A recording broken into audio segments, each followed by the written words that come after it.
Welcome again to another episode of the 4 Degrees podcast where we talk all things climate change and climate risk. I am with my hosts, my co-hosts, Yanela and Philip. Hello. So today we are going to talk about COP. I'm just going to... What is that? Yeah, exactly. Yeah. I'm just going to say it's COP. Someone is going to have to define it. Someone's going to have to define it for us. What does COP mean? Because there's COP 30. Yeah. What does COP mean? Who knows? Who knows? I think Philip knows. Yeah, I think thankfully we figured out we all know by now. Yes, we all know. So it means it's the conference of the parties, or it's a conference of parties. Yeah. And which parties is it? It's all the parties that have signed up onto the UNFCCC in 1990. 2. 7. Wow. Joking. Wow. And the funny thing is we always use COP specifically to reference the what we call like the climate COPs, if you will. But COPs exist in like other international instruments. Yes, there too. are other COPs. Yeah. But we just don't talk about them. Oh, there's one we talk about. It's the CBD COP, and it's not. We're not talking cannabis. Central Business District. That's what I understand. Is that what you thought? That's what I understand about CBD. Yeah, the Convention on Biological Diversity. Yeah. Yeah. Okay. So they also have COPs, but they are less frequent. Yeah. Yeah. There was also one that was held in Zim for the is it? Ramsar Convention, where they talk about wetlands protection. So there's a lot of COPs out there. As there should be. As they should be. Yeah. But Law and order. Law and order. But basically what we're going to talk about today is the COP 30 that talks about climate change under the United Nations Framework Convention for Climate Change. Yeah. So I have an analogy. Yeah. For everyone who, just to move away from like climate terms. So imagine you live in this neighborhood and then you find out that it's dangerous now. Okay. It's not safe anymore. Right? And then you, as people who own properties in this neighborhood, you come together and you realize that actually we want to keep our neighborhood safe. Yeah. Right? And then we're drawing up a petition now. And those who are with this motion, we need to sign. And those are the signatories that Philip talked about in that signed in 1992. And then now in this petition, you must say, I condone that, I will do my part towards making our neighborhood safe, right? But then now there's differences in how you keep this neighborhood safe, because there's people with big earths, like big backyards, or because there's unequal distribution of earths, right? And then the people with big earths are contributing to the neighborhood not being safe enough, right? Okay. And then so now after you've signed, you say you have to tell the community how you plan on making the neighborhood safe, right? So that's the national determined contributions. Okay. And so then you regularly tell everyone. Yes. Before you signed, you signed, and then within the first 2 years, I think, you had to write, this is how I plan on making the neighborhood safe. And then every 5 years, you have a COP, but a COP happens every year. But you have every 5 years, there's a certain COP where now you audit the people who signed, like how far have you made the neighborhood safe? How far have you changed your ways? Have you stopped selling drugs in your yard? To make it safe. Have you put burglar doors? What's going on? And then if you've fallen short of the things that you've listed, then how are you planning on amping that up? And that's when you call the cops. That's when you call the cops. When you talk about it. But yeah, I like it. That's the COP in a nutshell. I And love that what analogy. like instead of turning back the analogy to the actual To the COP, actual thing, yeah. we're not like thinking of keeping the neighborhoods safe, but trying to like what are nations parties, if you will, Yeah. doing at the COP? What are they trying to do? Yes. So And that's another part where yeah.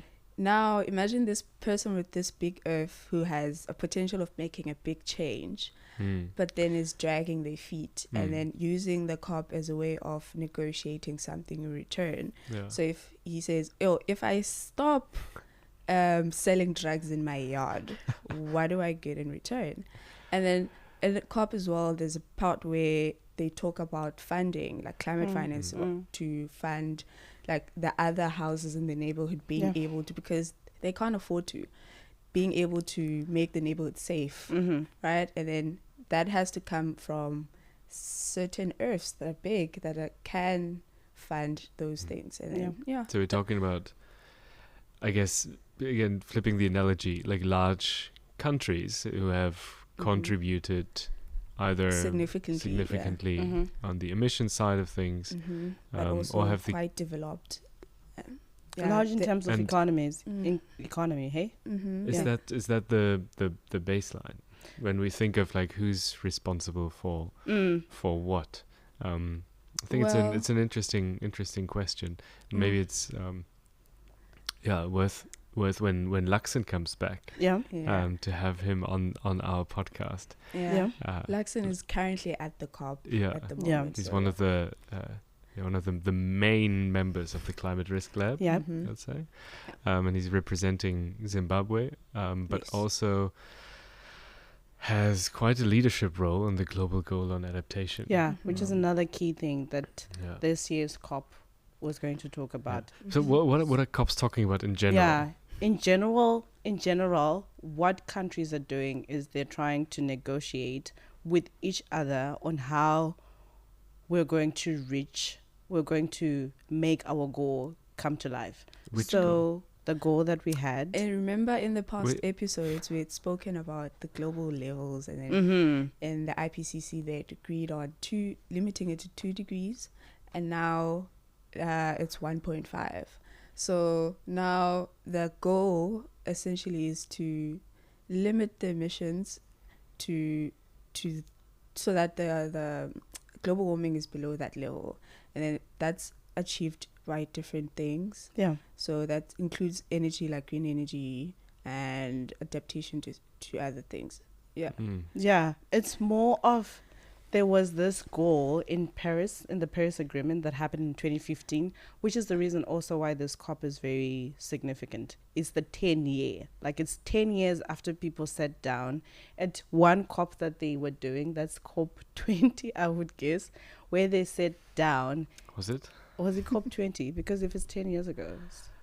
Okay, yeah, I don't know. I don't know what COP always, number it's always the fun part. You know? I don't know what COP number it was. COVID. So we skipped. We so it was skipped it. 21. I don't know what COP number What it was. year? It was 21. It was 2015. It So was it was- COP 21. Hey. Yes, because it's not 10 years, but only 9 because we skipped that COVID year. Mm-hmm. Yeah. So they sat down and then they were like, we want to limit the greenhouse gas emissions like the greenhouse gas emissions that affect temperature to be well below 2 degrees, ideally 1.5. So it was like, the best would be 1.5, but we're aiming for 2, which also is the reason why sometimes people were like, when you put that, we want 2, but we want 1.5, we want 2, we want 1.5. It's a bit tricky to really know what we're aiming for. And people at home might be thinking, what's the big deal about 2? 2 degrees is 2 degrees. What's the difference between 16 degrees and 18 degrees Celsius, on a normal day? Yeah. But now we're speaking in terms of like climate and the long-term effects. It's a big shift. The impacts that come with 2 and 1.5 are like totally different. Yeah. 2 is like, you don't want it. You don't want the frequency of floods, the frequency of droughts, the frequency of heat waves is way worse than at 1.5. Now imagine those heat waves that you're experiencing this year. Now imagine them about, let's say the heat wave is around 30 degrees. Now imagine it around 35 or 40. I don't want to imagine for not just one day in a week of summer, for multiple days in a week of summer. Yeah, the intensity and the frequency increases. Yeah. So yeah. I mean, people might ask now, if with like a 2-degree warming, why would a heat wave be 10 degrees hotter? Yeah. Right. So that it's very complex. We talked about this before. Yeah. So, for example, heat waves will most likely be exacerbated by a temperature increase, but it might be, we're not talking, as you said, as like 2 degrees as like the baseline. Everything will be 2 degrees warmer. That's not what it is. It's like an average. Some regions will be affected much stronger, like South Africa, for example. The interior, the projections that the interior will increase, will experience warming of up to 5 degrees. So then actually we would see more intense heat. Precipitation patterns would change. The heat wave might also coincide with a drought, which would then exacerbate vulnerabilities, etc. And back to that point, like 1.5 or 2 degrees does make a big difference. It does make a big difference, yeah. So that's basically what countries wanted to do. And through the Paris Agreement. Paris Agreement. But the consensus, though, is, I mean, as you said, so the 2 degrees is in there, and the language is a bit wishy-washy, but still, people really agree that it should be 1.5, right? So, and that's also what countries are actually looking to achieve, some more seriously, some less. And I guess for this COP, the most, and coming back to your analogy, the big change is that the USA is not present. Right? They didn't send any delegation. Just Gavin Newsom, the governor of California, he decided to just show up. But he wasn't to troll the president, I assume. And China is not, I wouldn't say filling this gap, but it's a very interesting development to see how they are actually being forward with climate action, and for the fact that they're not regarded as a developed country, but a developing. What does that mean? It's actually a tricky question, which is the reason why the three main things that we're being looked at when it comes to implementation and action were like the nationally determined contributions, like how much a country will contribute in terms of mitigating or adapting to climate change. And then the second thing was the global goal and adaptation, how we're going to use like a really good indicator to say we're adapting. And the third one, which is the big one, which I think is the main reason why it would take long to negotiate these things, is climate finance. And they do this climate finance where you are either developed or developing. And how that is determined is also like a tricky thing, where China is said to be developing, yet we know they do make advanced. They are quite advanced and they're quite developed, but they're also one of the biggest emitters as well. I think they're second after the States, and it's one of those things where now they are, because people have been looking at them like, and one of the things that I read about, I think last year when I was reading about China, was that obviously they were saying like, we're trying to develop, like really give us a chance, please give us a chance to develop. And then now to see them, like what you said, filling the gap that the States left, like that is void right now, is quite funny, because how can you feel a gap when you're developing? But anyways. Ironic in a sense. So I guess to be fair, like several comments, China is currently the largest emitter, right? But their emissions this year, according to numbers released, have peaked. So that is one of the main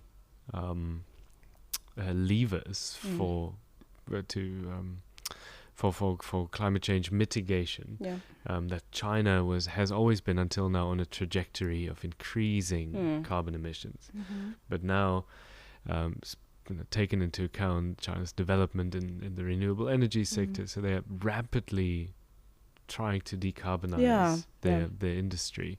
I think though, sorry to cut you, with like trying to be greener, there'll be a point where you increase, and then dip after you're done with developing the green energy aspect, and then it goes that way.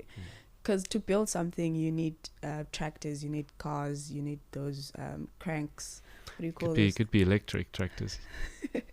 Could, but also those need to be charged, and then it's a whole new cycle. Renewables. So Yeah, it's a whole thing. You gotta start somewhere. You start somewhere, and then like an overshoot thing. But you don't need to start with fossil fuels. You know what I mean? I guess maybe to some extent. Yeah. But I don't think you'll need to develop coal at all costs just in order to then eventually transition to renewables. But I think there's certainly some truth in that, because technology also I like evolves. how this is going. It's like a COP. Where you're like, this, but then I need this, but then I need this. And I think that's exactly what countries will be doing. And it's also countries and different organizations, which is another fun thing that happens at COPs. It's nations, yes, that are coming to negotiate, but it's also certain small bodies, like small companies, indigenous people, and scientists coming also just to negotiate how they can support each other to have this goal come to life in essence. And I had a question that I wanted to ask you guys pertaining this. Also pulling out my questions here. I have a question that I have to ask you. It's the wrong what would you want the main thing from the three things that we talked about? NDCs, which are the nationally determined contributions, the global goal and adaptation, and climate finance. What would you think would be like the one that you want us to run with right now? Like, let's rank them. I'm going to add another one, which is the loss and damage fund. And part of the climate finance. What is that fund? The loss and damage fund. The loss and damage fund. It was initiated or implemented, established. Let's find another word while I'm thinking. I believe was it COP Dubai? No, the one in Dubai. That's COP 28. Yeah, I think it was actually implemented before, but during COP Dubai, the first large contributions were supposed to be made. And we're still trailing the goals of filling that loss and damage fund up. And the same applies to climate finance on the adaptation side, right? So, and they're back to what you said. Who's responsible for filling up those pots of money? Is it the developing or the developed versus the developing countries? And again, I guess we can have a big discussion about what that is and where those terms actually come from. At least we've progressed from like first world, third world, and whatever second world, which no one really talks about. Yes, the middle one. The middle one. We're also taking into account last point, like past emissions, right? We a lot of times talk about who's emitting what in that year. Yeah. So China is peaking now, but compared to the emissions of the developed world, from 1850 until climate, China is probably not in, and I'm guessing maybe not in the top 5. Well, to answer Precious's question, I think climate finance. Yeah. Wait, let me cook. Okay. Let me cook. Let her cook. Because with renewable in the energy, NDCs, countries have to say, in order for us to achieve these adaptation mitigation goals, we need this amount of money. Yeah. Right? And it's part of the NDCs. So the NDCs, I think, they're already established. That's fine. Cool. Now, there's also the other option you said was adaptation, right? Mm-hmm. And then adaptation is part of the NDCs. Mm-hmm.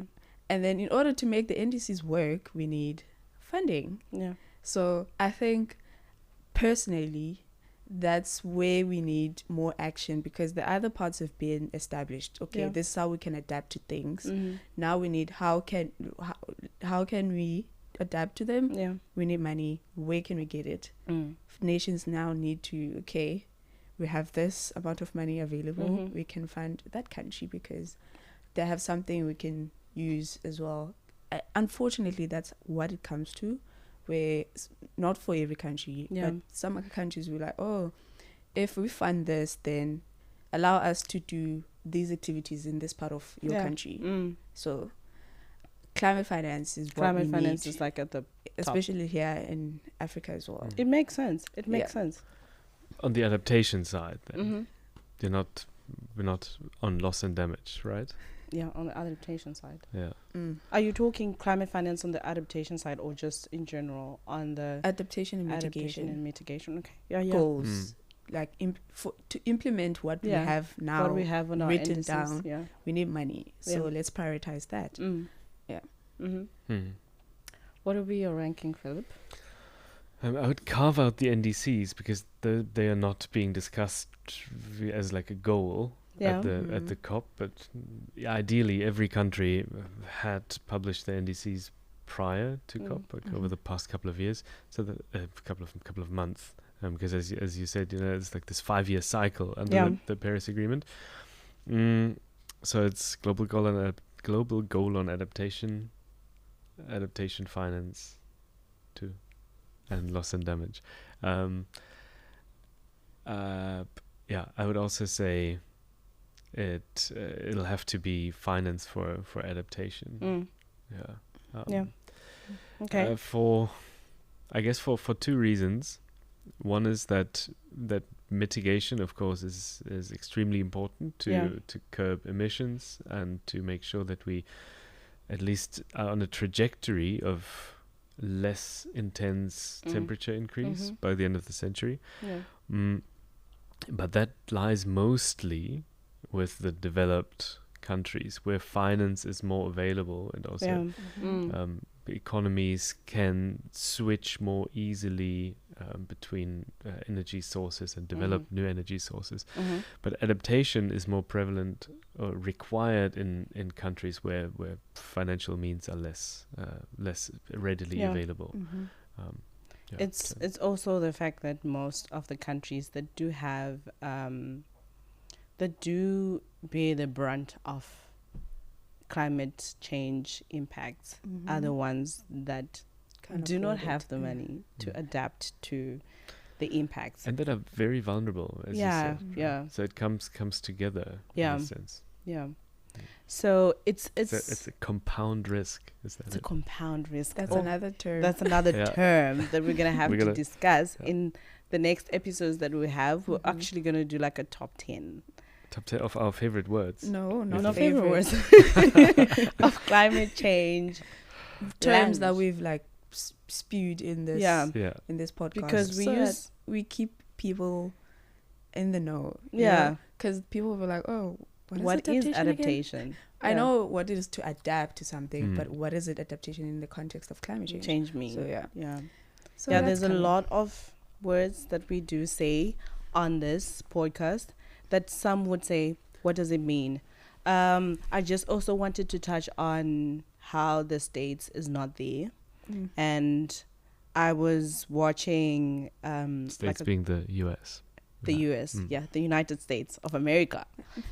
How they're not there. And I was watching this, it's like a top highlights from the COP30, and because it was such a significant thing for them not to be there, for their chairs to be empty, people were asking, does it really matter that they were not there? I mean, they were there at some point in time. This is not the first time they've said we're not coming, or they've said we are getting out of the accord, of the Paris Agreement Accord.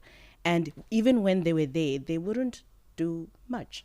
Like, yes, they would do much in terms of let's take, for example, how they would be told, I guess, to contribute, how much they contribute. But also, it's not like they delivered much on what they promised. And it's more like we just don't have them on the chair. But we've been doing this either way. Like, as nations that signed up to this, we're all showing up. It's not like they didn't show up and then 10 other countries didn't show up. Still, many countries showed up. And it's just one of those, like, you just have a black sheep, I would say, or you just have just one bad child who doesn't want to listen. Were they there last year? I don't know. They've always been there. They've It's the always first been time. there, but it's also about how they delivered with their NDCs. It could be. Well, I read an article about how the current administration has cut funds when it comes to climate research. Yeah. And then they won't be able to attend the UNFCCC meetings or, for example, COP. So could that be possibly the reason why they're not there? It could be. It could be. Because do you know how much hotel rooms are? There. There. How much are they? So, I mean, I guess it depends. There's affordable. I read this up. So there's, because it's always an issue, Yeah. right? A lot of times the COPs happen in places that are not probably just like World Cups, etc., like big events, where hospitality just isn't prepared to host such a large amount of people. By the way, once, right? So it's not that COP will happen in Belém now every 2 years. Yeah. So, accommodation prices hike. So there's apparently set aside affordable accommodation for specifically for developing nations and Pacific Island nations, and they are between $100 and $220 a night. That's the affordable. This is US dollars. That's used. Everything is in US dollars. 120. But then per night. I guess the hotels start at about $600 a night, and then Airbnbs according to ChatGPT, I gotta say, almost $10,000 a night partially, which really doesn't surprise me. That's a lot of money. It is a lot of money. Imagine. So back to your point. On a tangent. Sorry. Side note. Imagine. I have another side note on that. If COP comes to Cape Town with the Cape Town rental prices. Yeah, I can't go any higher. And then imagine now. They just will again hike and never go down. On the costs, guess what the largest delegation is, or like how many delegates there are in general, just to get the economics straight. Delegates meaning country representatives, registered delegates, representatives, NGOs, scientists that are grouped I'm somewhere. tempted to say 20,000. Yanela? No. I want to change my answer. This was it. Sorry. 15K. Are you sure? I'm not sure. I'm guessing. So it's 56,000. Oh my days. Right. So I wanted to change it to 45. Sure. I would have said that now too. And the largest delegations, just some like facts here, just also to perhaps for our listeners to understand how large those events are, and what it means to make decisions in a group that is that big. Yeah. Like what must happen for the basically the assembly, the decision makers to come to a decision. What must have happened and at on the ground level to for make them to a decision. Exactly. It's not like 56,000 in one room and they're like, Yeah. let's talk. No, it's like town. But yeah, what's the biggest delegation on the continent? We to be fair, I couldn't find any numbers in South Africa. I don't know. Tell us. You also have to guess again. Yeah. Like the number of people in the biggest delegation that comes out of an African country. Well, the number and the country. Well, let's start with the country first. With the country. Who is sending the most delegates? In this one, I know it's Brazil that has a lot. On the continent. On our continent. Yes. I don't know. Well, I want to you have to say. guess. I want to say Ethiopia. Okay. Second, you have two guesses for the first two. 2 guesses. Yeah. You can. I want to say South Africa. I But want to say we don't know the numbers. I So don't know. apart from South Africa, because we don't have the numbers. Somewhere in West Africa. Okay. It's getting close. I'm just saying region-wise. I don't know someone the in North country. Africa. Mm. Somewhere in West. West. Yeah. 'Cause So then it's all- Nigeria. or- Second is the DRC. Interesting. Yes. So also thinking of accommodation prices. Also keeping in mind that the DRC has the largest cabinet, the largest amount of ministers in government across Mhm. the continent. That's interesting. 775 for Nigeria, 560 for the DRC. They almost got to 1,000. in Oh, you Nigeria. couldn't find Yeah. one for South Exactly. Africa. Yeah. Interesting. Which is very interesting. I don't So you think a wonder, lot of like, people- what is just thinking about, like, what the agendas of the individual Yeah. contributors might be. Yeah. And I don't know for those two countries, but it's quite. So I thought this was a 30-minute break. That was quite interesting that those countries are like known to be the most resource rich on the African continent. Mm. Nigeria Oil, specifically, yeah. oil, Mm. and then the Yeah. DRC Yeah. minerals that are used for renewable energy, Yeah. There's a lot. batteries, etc. There's a lot that can be unpacked when it comes to Mm. the COP, to the conference of parties that happen every year. Also, the fact that besides us wanting a common good of having our climate not changing or just changing slowly than what we're doing to it, there is also political agendas where someone is getting funded by someone for their fossil fuel companies in their country, and then the other one is getting, it's like a whole, so it's like we're That's where sitting down to negotiation talk comes about in, yeah. how best can we do this, like what you're saying, like how best can you feed into my NDCs, how best can you help me do this and that. Which brings me also to the question that, number one, why does it have to happen every year?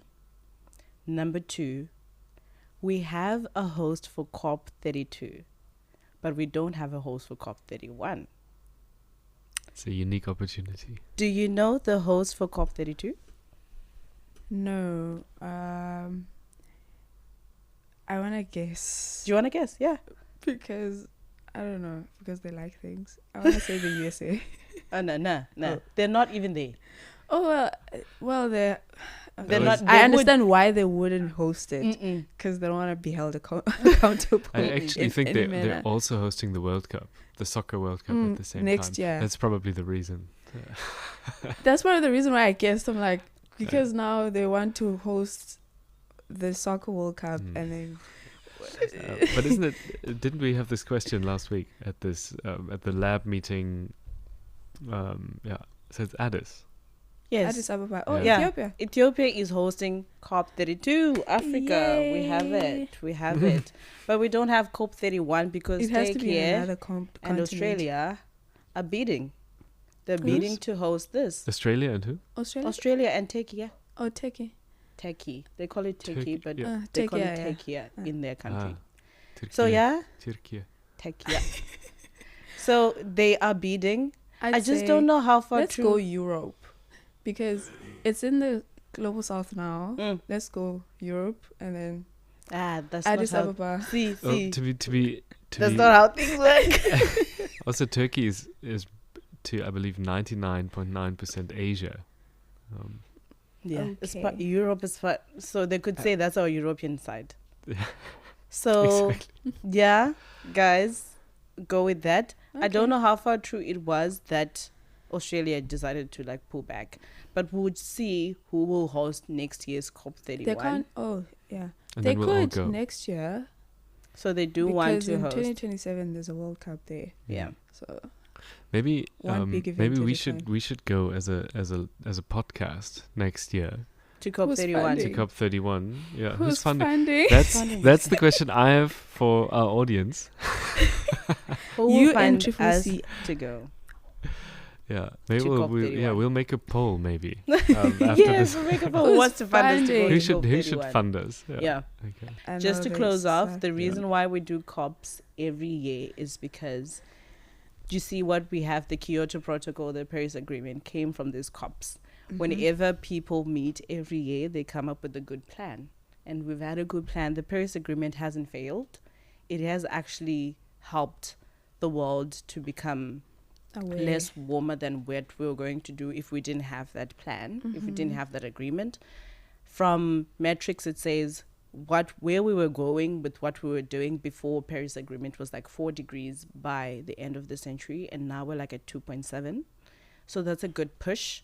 And yes, there is a lot of political projections, right? Projections, yes, projections. Yeah, there's a lot of uncertainty, and it can change. Yeah. So we were going to get worse, but there is a lot of political agendas and a lot of things, but there is always this common good that we want to do something about climate change. Yes. We want to do something about mitigation and adaptation, and we all have a good intention, but obviously there is a lot that comes into play because of how different we are as nations. Yeah. It's great that we meet, and it's also great that we get to understand each other, where we're coming from. So Yeah. we're going to close off the podcast. We talked about COP30. We talked about a lot of things. We touched on something. If you do have questions pertaining this episode and COP30 and what you would have want clarified in this episode, please do let us know. But we'll catch up on the next episode. And Bye. keep your neighborhood safe. Please. Call cops. Bye, guys. Bye. Cheers.